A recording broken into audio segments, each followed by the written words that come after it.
이튿날 아침 두 사람은 요독이 풀리지 않아 10시 가까이까지 잤다. 옆방에는 군도, 배낭, 여러 젖힌 가방, 더러운 장화들이 어수선하게 흩어져 있었다.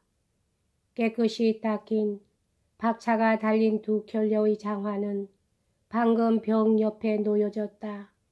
하인들은 세면기며 면도할 뜨거운 물이며 먼지를 턴 옷을 가지고 왔다.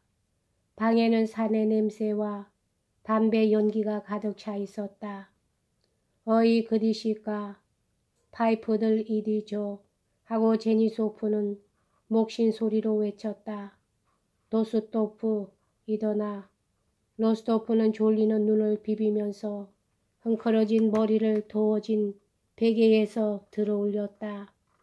왜 그러나? 늦었나? 늦었지요. 9시가 지났는걸요. 하고 나타샤의 목소리가 대답했다. 그리고 옆방에서 불이 빳빳한 옷자락 스치는 소리와 소녀들의 속삭이고 웃는 소리가 들려왔다. 조금 열린 문 틈으로 무엇인가 하늘빛을 띤 것이며 리본이며 검은 머리털이며 즐거운 듯한 얼굴들이 얼씬거리고 있었다. 그것은 나타시아, 소냐, 빼짜 셋이서 오빠와 제니소프가 일어났는지 어쩐지를 보러 온 것이었다. 니꼴리니까 일어나요. 나타샤의 목소리가 다시금 문 앞에서 들려왔다. 그래 곧. 이때 옆방에서 빼짜가 군도를 발견하고 대뜸 손에 쥐었다. 그리고 군인인 형을 본 소년이 느끼는 기쁨에 찬 기분을 경험하면서 누이들에게는 반나체의 남자 모습을 보이는 것이 무례하다는 것도 잊어버리고 느닷없이 문을 획 열어 젖혔다. 이거 형의 군도야 하고 그는 소리쳤다. 소녀들은 뛰어 물러섰다. 제니소프는 깜짝 놀란 눈초리로 도움을 구하는 것처럼 친구를 돌아보면서 자기의 텁수룩한 발을 모포 속으로 감췄다. 문은 빼짜만을 들여놓고 다시 닫혔다. 문 밖에서는 웃음소리가 일어났다. 니꼴리니까 가운을 입고 나오세요 하고 나타샤의 목소리가 말했다. 이것 형의 군대야 하고 빼짜는 물었다. 그렇지 않으면 아저씨 것. 이렇게 그는 열정적인 존경을 갖고 거뭇거뭇한 텁석불이 제니소프를 보고 물었다. 로스토프는 허둥지둥 신을 신고 가운을 걸치자 방을 나갔다. 나타샤는 박차가 달린 장화를 한쪽 발에 신고 다른 한쪽에 발을 꿰려는 참이었다. 소냐는 풍차처럼 빙빙 돌면서 옷자락을 풍선처럼 부풀려 올리고서 막 앉으려 하는 참이었다. 거기에 로스토프가 불쑥 나온 것이었다. 두 사람 다 같은 하늘빛의 새 옷을 입었고 싱싱하고 즐거운 듯한 장밋빛 얼굴을 하고 있었다. 소냐는 달아났으나 나타샤는 오빠의 손을 잡고 소파가 있는 방으로 끌고 가서 두 사람 사이에 이야기가 오가기 시작했다. 두 사람은 다른 사람에게는 아무런 흥미도 없는 수없이 많은 자질구레한 일들에 대해서 서로 묻기도 하고 대답하기도 하며 아무리 이야기해도 이야기는 좀처럼 그칠 줄 몰랐다. 나타샤는 오빠와 자기가 하는 이야기 한마디 한마디에 일일이 웃음소리를 냈지만 그것은 이야기가 우스워서가 아니고 그녀의 기분이 들떠있기 때문이었다. 그녀는 웃음으로 되어 나타나는 기쁨을 억누를 수가 없었다. 정말 좋군요. 그녀는 일일이 이렇게 덧붙였다. 로스토프는 뜨거운 사랑의 광선의 작용으로 집을 나간 이래 한 번도 지어본 적이 없는 어린애 같은 미소가 1년 반 만에 처음으로 마음속에도 얼굴 위에도 번지는 것을 느꼈다. 아니 들어봐요 하고 그녀는 말했다. 오빠는 이제 완전히 어른이 되셨죠. 나는 말이에요. 이게 내 오빠라고 생각하니 정말 기뻐요. 그녀는 그의 윗수염을 만져보았다. 난 알고 싶어요. 오빠랑 그 밖의 남자들이 어떤 것인지. 저희들하고 똑같을까요? 그렇지 않아요. 어째서 소냐는 도망쳤지? 하고 로스토프는 물었다. 네, 그것엔 여러 가지 까닭이 있어요. 오빠는 소냐하고 어떻게 얘기하세요? 너라고 부르세요. 그렇지 않으면 당신이라고 부르세요. 그야 때에 따라서지 하고 로스토프가 말했다. 그녀에게 당신이라고 말해주세요. 네, 자세한 것은 나중에 얘기할 테니까. 그건 왜? 좋아요. 그럼 얘기하겠어요. 오빠도 알고 계실 테지만 소냐는 내 친구예요. 그뿐만 아니라 그 애를 위해서라면 손까지도 태울 만한 친구예요. 자, 보세요. 그녀는 자기 모슬린 옷 소매를 걷어올려 길고 여인 화사한 팔을 드러냈다. 그 어깨 및 팔꿈치보다 훨씬 위쪽, 무도복으로 덮일 만한 위치였다. 빨간 흉터를 보였다. 이것은 말이에요. 소냐를 사랑하고 있다는 것을 증명하기 위해서 일부러 태운 거예요. 아무것도 아니에요. 쇠자를 달구어서 그것으로 누른 거예요. 자기의 옛 공부방에서 팔걸이에 쿠션을 걸쳐 놓은 소파에 앉아서 이 나타샤의 마구 날뛰며 신바람이 난 눈을 바라보고 있는 사이에 로스토프는 또다시 가정적인 어린애 같은 세계로 돌아갔다. 그것은 그 이외의 다른 사람에게는 전혀 무의미한 세계였으나 그에게는 그의 생애에 있어서 가장 감미로운 즐거움의 하나를 주는 세계였다. 그렇기 때문에 사랑을 증명하기 위해 달군 쇠자를 팔에다 눌렀다는 것도 그에게는 공연한 일이 아닌 것처럼 생각되었던 것이다. 그는 그 기분을 잘 알 수 있었으므로 별로 놀라지는 않았다. 그래서 어쨌다는 거지? 그것뿐이야. 하고 그는 물었다. 그래요. 그만큼 우리들은 사이가 두터워요. 정말 쇠자로 팔을 지진다는 것은 어리석은 짓이지만 말이에요. 그렇지만 우리들은 언제까지나 변하지 않을 친구예요. 소냐는 한번 누군가를 사랑하면 영원히 변하지 않아요. 그렇지만 저는 그 기분을 모르겠어요. 나 같으면 금방 잊어버리고 말 거예요. 그래, 그래서 어쨌다는 거지. 그래서 말이에요. 소냐는 나와 오빠를 그만큼 사랑하고 있다는 거예요. 나타샤는 갑자기 얼굴을 붉혔다. 아, 오빠는 기억하고 계시죠? 떠나시기 전 일을. 그녀는 말했어요. 그 일은 오빠께서 깨끗이 잊어주었으면 좋겠다고요. 그녀는 이렇게 말했어요. 나는 한평생 그분을 사랑하지만 그분은 자유로워 주었으면 한다고요. 어때요? 그렇잖아요. 훌륭한 말이죠. 정말 고상한 생각이잖아요. 네, 그렇죠. 정말 고상하죠. 네, 하고 나타시아는 몹시 진지하고 감동적인 어조로 물었다. 그 어조로 미루어 볼 때 지금 그녀가 이야기하고 있는 것은 전에도 둘이서 눈물을 흘리며 이야기했으리라는 것을 알 수 있었다.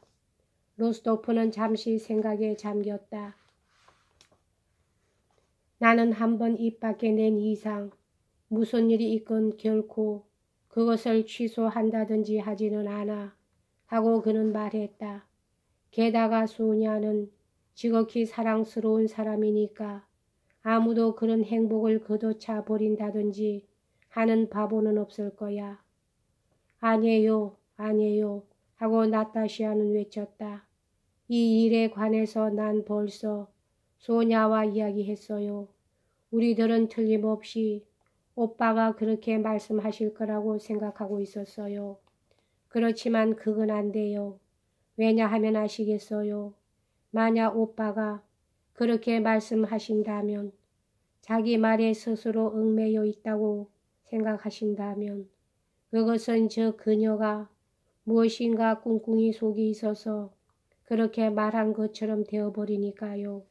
그렇게 되면 결국 오빠는 별 수 없이 그녀와 결혼하지 않으면 안 되도록 일이 되어버려서 전혀 다른 결과가 되어버리거든요. 로스토프는 이러한 모든 것이 그녀들의 이해 잘 생각되어진 끝에 결정된 것임을 알아챘다. 소냐는 어제도 그 아름다움으로 그를 놀라게 했다. 그러나 오늘은 얼른 본 순간 더 한층 아름다운 것처럼 생각되었다. 그녀는 사랑스러운 16살의 소녀로 온갖 열정을 갖고 그를 사랑하고 있었다. 그는 이것을 조금도 의심하지 않았다. 지금 내가 그 처녀를 사랑해서는 안 된다는 이유는 없다. 설령 결혼하지 않는다고 하더라도 하고 로스토프는 생각했다. 그러나 지금은 아직도 가지가지의 다른 즐거움과 일들이 얼마든지 있다. 그렇다. 참으로 두 사람이 다 훌륭한 생각을 해주었다. 하고 그는 생각했다. 아직도 당분간은 자유로운 몸으로 있지 않으면 안 된다. 그래, 아니 좋아. 그럼 하고 그는 말했다. 또 나중에 이야기하기로 하자. 아, 정말 난 너를 만나서 기쁘다. 하고 그는 덧붙였다. 그런데 넌 어떠니? 보리스에 대한 마음이 변하지는 않았겠지? 하고 오빠가 물었다. 어머나, 그런 바보 같은 소릴. 하고 웃으면서 나타샤는 외쳤다. 나는 전혀 그 사람에 대해서도 다른 사람에 대해서도 생각하고 있지 않아요. 알고 싶지도 않고요. 그래. 그럼 넌 어떻다는 거냐? 나요. 하고 나타샤는 물었다. 그러자 행복스러운 미소가 그녀의 얼굴에 활짝 퍼졌다. 오빠는 뒷보르를 보신 적이 있으세요? 아니, 유명한 뒷보르를 그 무용가를 아직 보신 적이 없으세요? 그럼 오빠는 모르실 거예요. 나는 말이에요 이런 거예요. 나타샤는 두 손으로 동그라미를 그리고 춤을 출 때처럼 스커트를 쳐들고는 두 손을 걸음 뛰어서 물러서 획 몸을 돌리자 경쾌한 도약을 하고 발과 발을 마주치고 발끝으로 서서 두어 걸음 나아갔다. 보세요. 설 수 있죠. 봐요. 하고 그녀는 말했다. 그러나 발끝으로 몸을 오래 지탱하지 못했다. 자, 나는 바로 이래요. 절대로 나는 누구한테도 시집을 가거나 하지 않고 무용가가 되겠어요. 그렇지만 누구에게도 얘기하지 마세요. 로스토프는 옆방에 있던 제니소프가 부러워할 만큼 큰 소리로 유쾌하게 웃어댔다. 나타샤도 참지 못하고 같이 웃어댔다. 참 근사하지요. 하고 그녀는 다시 이렇게 말하는 것이었다. 근사한데 그런 보리서한테는 이제 시집을 가고 싶지 않은 거냐? 나타샤는 홍당무처럼 얼굴을 붉혔다. 나는 누구에게도 시집 가고 싶지 않아요. 나는 이번에 만나면 그들에게도 분명히 그렇게 말하겠어요. 그래. 하고 로스토프는 말했다. 뭐 어때요? 이런 일은 모두 시시하니까요. 하고 나타샤는 계속 짓거려댔다. 그런데 오빠, 제니소프라는 분은 좋은 사람이에요. 하고 그녀는 물었다. 좋은 사람이지. 그래요. 그럼 나 가겠어요. 오빠도 저리 가셔서 옷을 갈아입으세요. 그리고 저분, 제니소프라는 분은 무서운 사람 아니에요. 무섭다니. 하고 니콜라이는 물었다. 아냐, 바시카는 훌륭한 사람이야. 오빠는 저분을 바시카라고 부르세요. 무서운데. 그래 어때요? 저분은 정말 좋은 사람이에요. 정말 좋은 사람이지. 그럼 빨리 차를 마시러 오세요. 모두 같이.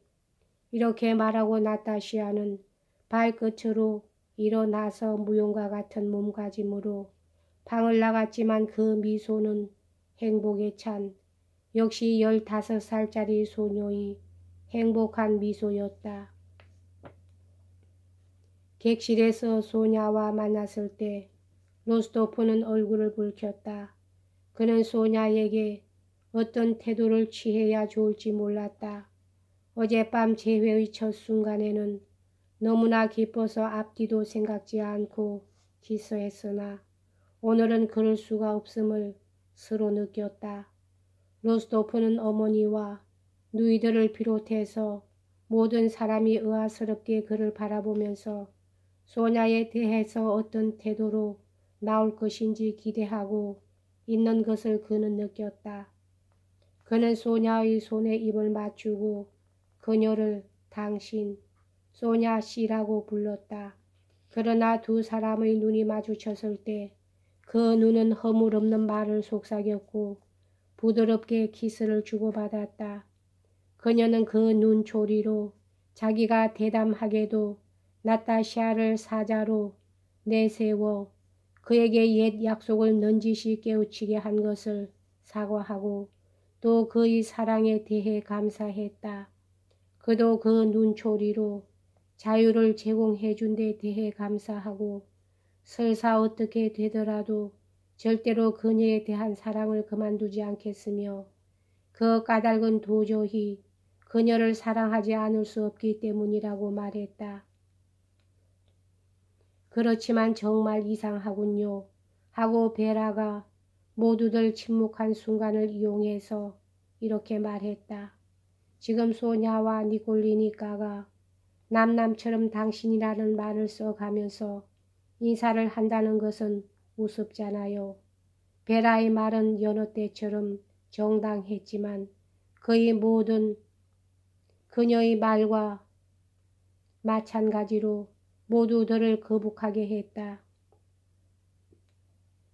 다만 소냐와 니콜라이와 나타샤뿐만이 아니라 노백작 부인까지 전부터 아들의 훌륭한 결혼을 방해할 것 같은 소냐와 니콜라이의 사랑을 두려워하고 있던 역시 얼굴을 붉혔다.